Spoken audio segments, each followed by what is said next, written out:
Bonjour les enfants. Aujourd'hui, abordons un thème très prisé chez les dessinateurs, les yeux.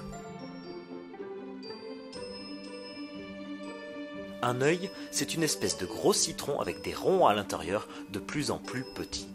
L'un se nomme la pupille, l'autre l'iris, et il y a plein de petits traits autour. Il y a aussi des cils, des reflets, parfois du pus, mais passons. L'œil est très populaire chez les artistes qui aiment le dessiner de manière parfois très réaliste, voire hyper réaliste. Il est considéré comme le reflet des émotions et par extension de l'âme, elle-même reflet de la personnalité des individus, eux-mêmes reflet à leur tour de la société actuelle dans sa grande amplitude et de sa propension à évoluer de millénaire en millénaire grâce à son intelligence et sa technologie, et pourtant aveuglé par sa volonté propre de prospérer qui provoque son autodestruction par la lutte des classes, le creusement des inégalités et la manipulation citoyenne à travers les médias. En bande dessinée, l'œil peut avoir plusieurs formes selon les styles du dessinateur et de la BD. Par exemple, ils peuvent être représentés sous forme de simples ronds ou ovales. Ils peuvent également avoir une forme légèrement carrée, comme souvent dans les mangas. Enfin, ils ont parfois des formes plus symboliques comme des cœurs ou encore des étoiles. Mais les étoiles, c'est chiant à dessiner. Les yeux fermés se font, eux, plutôt sous forme de traits rectilignes. Et quand on ne sait pas dessiner les yeux, généralement, on gribouille des lunettes. L'une des particularités des yeux est qu'ils sont mobiles. Beaucoup de raisons nous amènent quotidiennement à tourner les yeux. Un bruit soudain ou une personne qui nous plaît. Il nous arrive même de les détourner dans des situations gênantes, lorsque quelque chose nous dégoûte ou lorsqu'on regarde Cyril Hanouna. Les yeux se tournent dans toutes les directions, de manière plus ou moins rapide selon le contexte. De gauche à droite, de haut en bas, mais pas d'avant en arrière, mis à part en cas de crise d'épilepsie. La pupille a également la capacité de changer de taille en fonction de l'objet regardé, de la concentration du regard et de la quantité de drogue ingérée.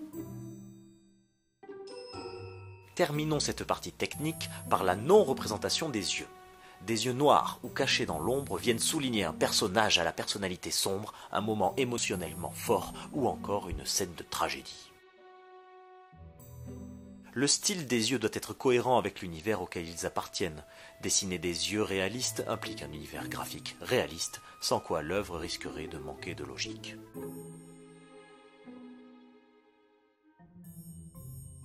De la même manière, la situation dans laquelle se trouve le personnage, son émotion, son intention doivent être immédiatement compréhensibles à travers son regard. Les yeux doivent pouvoir faire deviner les dialogues avant même qu'on ne les lise.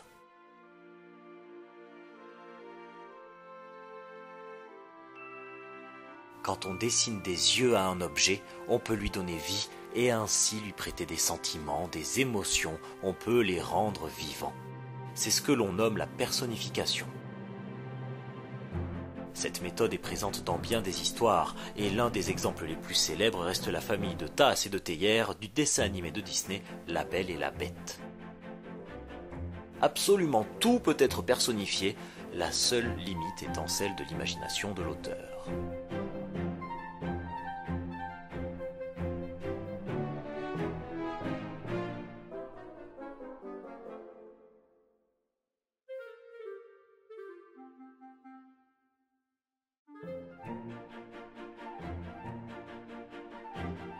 Attention cependant, de rares exceptions existent et se sont révélées absolument impossibles à personnifier, comme par exemple Kristen Stewart.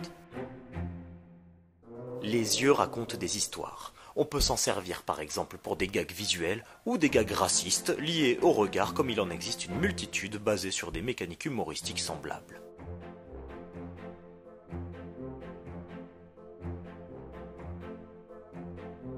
Aidé des sourcils, le regard a la capacité de traduire des émotions, des états d'âme, voire des mots.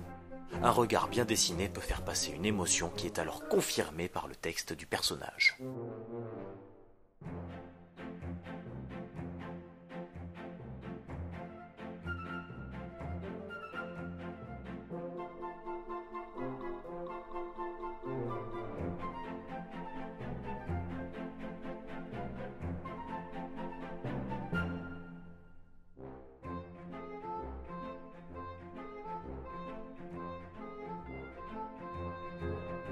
Cependant, à l'inverse, un même regard peut être interprété de plusieurs manières différentes selon le texte qui l'accompagne.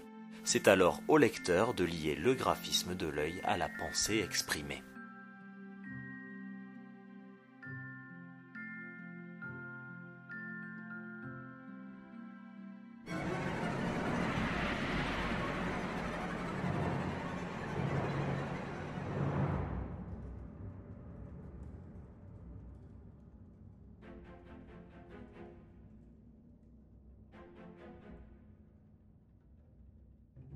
Terminons enfin cette leçon en précisant que la direction du regard à elle seule peut modifier l'intention d'un personnage, voire d'une situation entière.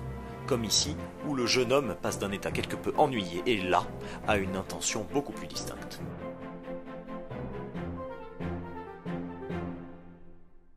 Vous l'aurez compris, savoir représenter les yeux est primordial quand il s'agit de dessiner.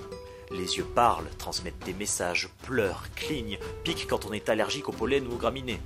Les yeux constituent 95,36% de l'intention d'un personnage si celui-ci a la chance de disposer de globes oculaires.